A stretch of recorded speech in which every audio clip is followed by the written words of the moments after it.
Great. So, hello everyone. This is Vibe with Viv. That's for Vision, Inspiration, Believe in Empowerment. Welcome again to another session.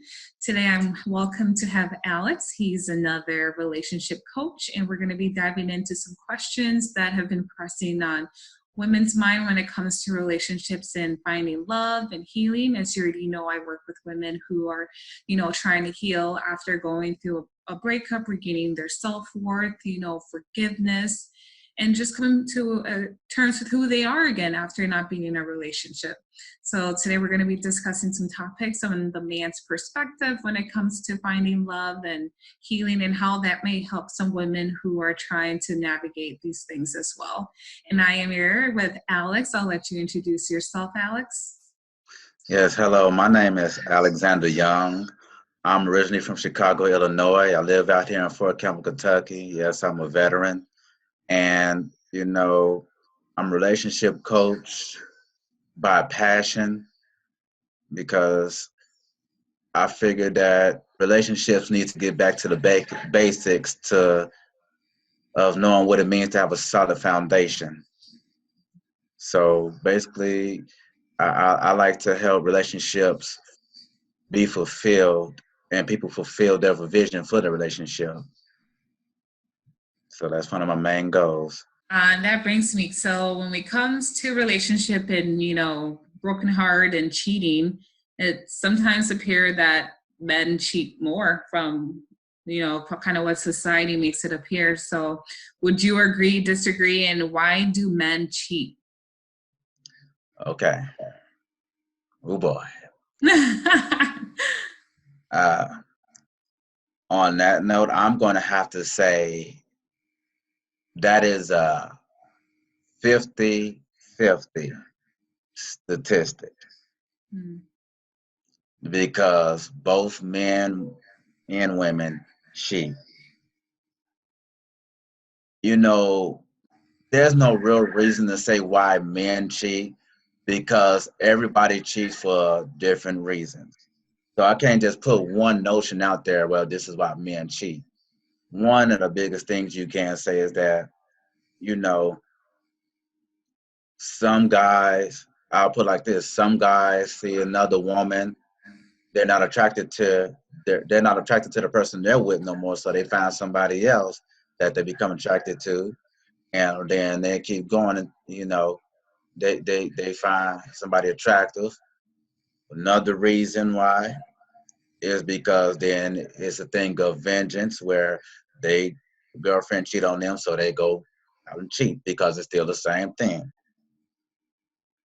Another reason probably why is because one girlfriend is not doing something for them, and another woman probably sees that and she's probably like, okay, well, and he's probably more vulnerable, opening up to her, and you know, and she's doing everything that the girl that he's with not doing, and vice versa. Same with women. It's the same thing. It's the same thing. Is there an excuse for cheating? No. We can, we can't make excuses for cheating, but we can talk about how somebody feels. And then you really have people out there who just cheat and don't really care. So that's what I'll say to that. Hmm. Yeah, thank you. And I think that's right. I mean, both men and women cheat, So the notion that that men are the ones who cheat the most, that's absolutely not true. And the same reasons why a man would cheat are the same reasons that a woman would cheat. Maybe your needs are not being fulfilled. You think something's better on the other side. So I heard a comment that, well, I think it was something along the line of, we think the grass is greener on the other side. But literally, it takes the same manure to cultivate both grasses. In essence, we all have shit in some area of our lives. It looks better on the other side, but no, it's not, Well, same mess in different ways. what people don't realize is that you can look at the grass that's green on the other side, but just because you go to that grass that's green, don't think it's gonna get brown. what you need to learn how is just because you see the grass is green on that side, you need to learn how to keep watering your own grass so that even when it becomes brown, you know how to make it green. Mm-hmm. Water your own grass so that way it can become better. Right, You, right. you know when you look at perspectives like that, I take some movies, and this is what I do with certain movies. I don't look at the whole, oh wow, the whole, oh, it was a love story and stuff. I look at the totality of the movie. When you look at Brown Sugar, the movie Brown Sugar, they was best friends, right? I don't care. But then he got married. Now the biggest problem was he wasn't being open with his wife as much as he was with his best friend. Now, did she step out and go on a date? Yes, she did. Was she wrong? Yes. But how she felt, he had something to do with that. And remember, this goes back to that initial cause. Go back to the initial cause of self reevaluation. If when you in a relationship, vulnerability and being open with each other, that's what you need to do. Because if you open up to your best friend and not your wife, you're causing a problem. Just because y'all grew up together, but you in a different realm of marriage.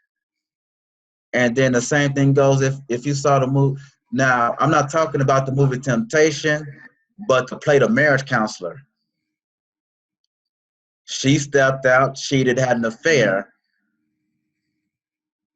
Her husband, what he did, how he made her feel, in a sense, you know. However, they both was wrong in essence. So you have to look. You have to look if you're cheating, what's giving you this motivation to cheat? Because now you thinking the grass is green on the other side, and you found out that grass gonna turn just as brown as yours, Mm-hmm. Mm-hmm. and y'all ain't even tried to water your own grass.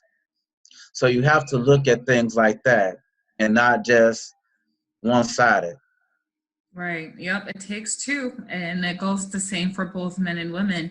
And just to add to that, I think sometimes we forget that we devalue what we have, and thinking it's better. I think that the way we value ourselves, we tend to have it trickle in other areas of our life. So we need to look at ourselves, like what is it within ourselves that makes us want to cheat, and nip that thing in the butt, because how you treat yourself, you treat your significant other, and then it kind of trickles all along. So I think a lot of these things start from within, and then our mind, and then we play it out.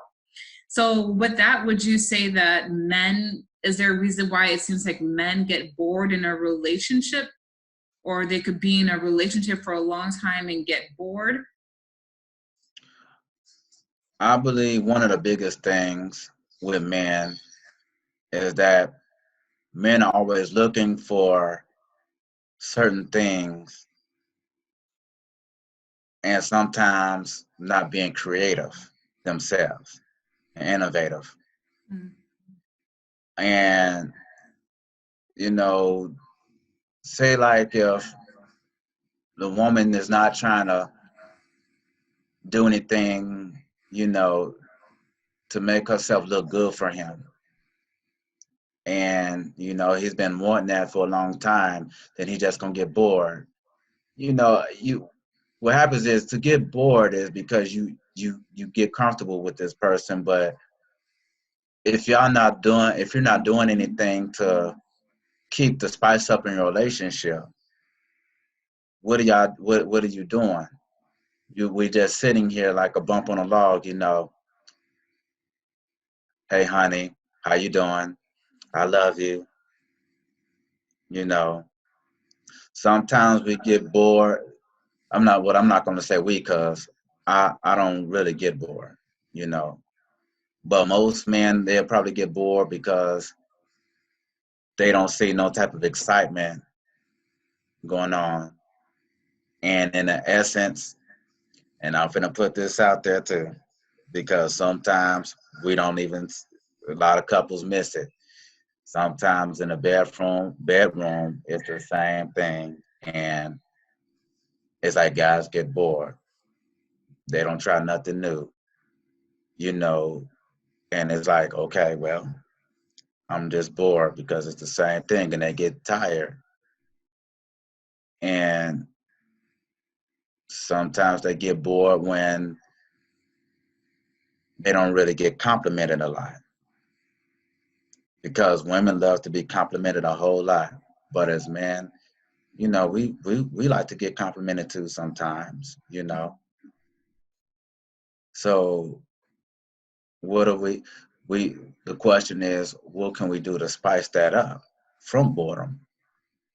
Go on date nights, you know, because one of the biggest things, as I said, in a relationship, we need to stop looking at what we can benefit for ourselves, but what can benefit the relationship.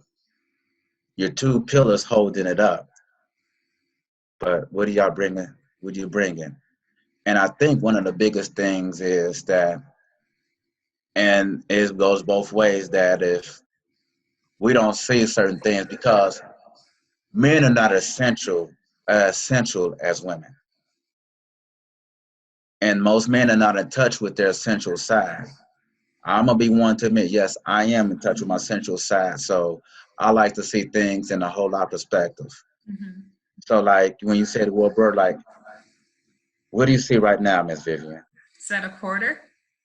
That's Okay. What do you see? a coin, a medal. Okay.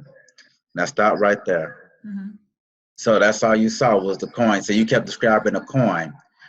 But did you see the thing, the wall, the background? Did you see me? You see, what happens is they get the tunnel vision that's looking in one way. And so sometimes when somebody's not looking at everything else, we get stuck on that one, just that one straight and narrow thing, but we don't look at everything else. Mhm. You know, for me, what can I do to not make my wife bored? What can I do to not make my husband bored? So you have to look at things in totality of, hey, what will cause a man to get bored? Hey, what are what things are not being done that hasn't been done? That's one way to look at it. And I would say that. Makes me wonder though, the concept of love and love being bigger than a lot of these things. I know that there are needs that makes it feel loved, and I know this is a whole different topic. We can save this one for later, but the aspect that if you love someone, you will kind of navigate this whole on board thing, or it should not be. You would think love would conquer all in essence, Right. but we still find that it's an issue. But it also sounds like because we love our partner, we should then be intentional with cultivating that love and to cultivate activities that helps us not to get bored. Because we love each other, we're going to choose to do these things, and not the aspect of just relying on love to fulfill these needs that still need to work to be done to make it be fulfilled, to keep the love going. Right. You know, go like, every Friday, go on a date night. Go on a date night. Matter of fact, sometimes take $5 or $10, hit something creative. Nobody think about this. Instead of going to a fancy restaurant, go to some place like Burger King and get a strawberry shake, and the both of y'all sip out of it together. Mhm. I remember the very first time when I went to go meet my fiance in Pennsylvania. She worked at this place called Tropical Smoothie, and we went on this date, and we brought this Bahama Mama, and it was so good. But the joy I got out of it, but we both got out of it, is that we would sit in front of each other doing something nobody would think to do, is drinking out the same shake and just looking at each other. Mhm. And that was a very enjoyable moment. because sometimes it was creative, because it shows a creation of, you know what, let's have a fun relationship too, Mhm. a spontaneous relationship. See, it's easy to go out to Red Lobster sometimes. It's easy to go out to them other places, but do something where it really won't cost no money. And the biggest thing is you want to show that everything, love is not about money. You want to show that you cultivating the love by being intentional with your feelings, how you feel about her and how she feels about you. You know, you sometimes, instead of buying a card, you know what I learned to do? I learned how to create cards, because sometimes you need to know that what people need to see your feel your heart. Mhm. And as I said, that moment is very special to me with Evelyn, with that shit, because I really love her, and that showed the whole, wow, this is something new. But it don't take much to show that you love somebody. Right. So being intentional and having that aspect of, I want to show her something different. You know, I remember when somebody once told me, and when I said, you know what, well, I'm not used to this. And this person told me, well, get used to something new. And I told Evelyn the same thing. I'm not used to this. Well, get used to something new. Yeah. That's good. I think that, like what we talked about earlier, a lot of people come into relationships asking, what can this person give me? What can they do for me? What can they offer me? Right? Rather than Right? going in with, okay, what can I offer you? What can I give you? Because I love you so much, I want to offer my time, my service. I want to be there. I want to compliment you. Yes. To give you rather than what can you give me, because when you go in with the mentality of what can you give me, of course Yes. you're going to get bored, because the person is not giving you what you want, then you get bored and you lose touch, so the foundation of what if you made you go into that relationship was rocky from the beginning. So we need to start our relationships with the mindset of, okay, we're going in, how am I going to cultivate this healthy relationship, Yes. love my partner more? How am I going to choose to love them even when I don't feel like loving them? When we go in with that foundation of what can I give versus what can they give me, that changes a lot of things, you know. Yeah. So Yeah. that's solid. That's solid. Yes. Um, I really appreciate you. This was awesome. This was great. This was Yes, ma'am. like there was a lot of nuggets that were taken out of this, and I believe that a lot of people will apply into their lives. What are some And last advice you would give, let's say, for someone who's trying to find love, or so a woman who's trying to heal? What's a last advice you would kind of give on one of those two ends? well, on those two ends, I would say go back to my backtrack healing method, the thought process. To move on, look back towards the breakup. Look at the breakup to see if it was preventable, and what can I do to change that it won't happen again. And then you go back to the cause. You go back to the cause, the root cause of the breakup, which means a person has to have self-reflection, a self-evaluation of their actions, and also look at the other person's actions on what they did, what led to the breakup.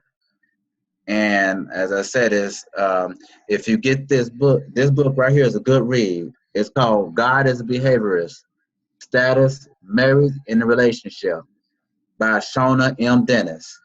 It is a good read. It'll teach you about vulnerability, self-awareness, self-awakening, and self-accountability. Because when you're finding love, there's two things you want to look at. Before you move on, are you going to build a wall or are you going to build a shield? A shield is going to protect you in the areas, but you'll know how to let down your shield to some friendly people. But when you put up a wall, you won't know who's friendly or who's enemy, because you're busy, you got a brick wall. And most of the time, you hear this saying that there's a shortage of good men. A lot of women say, but at the same time, you got this brick wall up, which is called standards, in which you don't really have a standard for yourself because you got this brick wall, and it's gonna take you brick by brick because you don't get to see. With your shield, you can let down to see, but with this wall, you're not gonna see. You're just not making yourself accessible to finding love. You're just making yourself more, you're making yourself more introverted that you can be blocking your own blessing from a good man because your past hurt, you are still drowning in your own past hurt, and you throwing a pity party, and you think that no man can ever love you the right way. I can be honest, I was that way before. I was that way before. And right now, I can honestly say I thank God for where I am now and who I am with right now. And though we have our ups and downs, what relationship doesn't? But the first thing you need to know is when you get into a relationship, why is it that you get to a relationship? And understand that if you're going to be in a relationship, cultivate it. If you're going to move on, don't compare your future to your past.